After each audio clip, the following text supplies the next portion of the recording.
पर्यावरण के अनुरूप जीवन शैली। और इसीलिए प्रधानमंत्री जी का वह संदेश संपूर्ण विश्व के लिए एक नया दिशा है कि सभी देश अपने यहाँ पर जनजीवन के अंदर एक आंदोलन हो और पर्यावरण के अनुकूल जीवन शैली हो। इसी तरीके से G20 के बाद जब P20 का प्रस्ताव लाया गया तो दुनिया के सभी देशों ने और उनकी संसद के अध्यक्षों ने कहा कि हम इसको जन आंदोलन बनाएंगे और अपनी अपनी संसद के माध्यम से अपने अपने देश के अंदर पर्यावरण के अनुकूल जीवन शैली जीने की एक नया दृष्टिकोण देंगे। और आज ये दृष्टिकोण भारत के अंदर एक नए परिवर्तन का संदेश है। आज पूरे भारत के अंदर प्रधानमंत्री जी का दिया संदेश एक पेड़ मां के नाम, ये संदेश हमारी वर्तमान पीढ़ी को भी और आने वाली पीढ़ी को भी पर्यावरण के लिए एक नई दिशा देगा। हम सब पर्यावरण प्रेमी रहे हैं, हमारी संस्कृति, हमारे आध्यात्मिक सब कुछ पर्यावरण के प्रति रही है और इसीलिए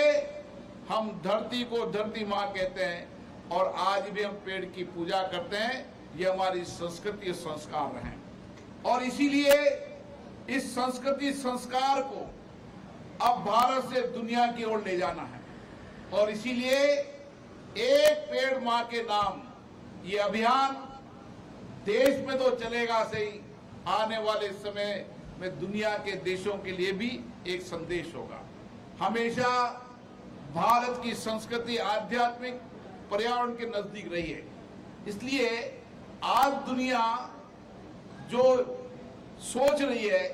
भारत के ऋषि मुनियों ने वर्षों पहले से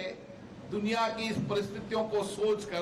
पेड़ों की पूजा का सांस्कृतिक आध्यात्म किया है। और सही कहा महेंद्र सिंह जी ने, जितने भी आध्यात्मिक और सांस्कृतिक युग पुरुष हुए उन्होंने पेड़ के नीचे भी ध्यान लगाकर इस आध्यात्मिक और संस्कृति और संस्कारों में परिवर्तन का संदेश दिया है।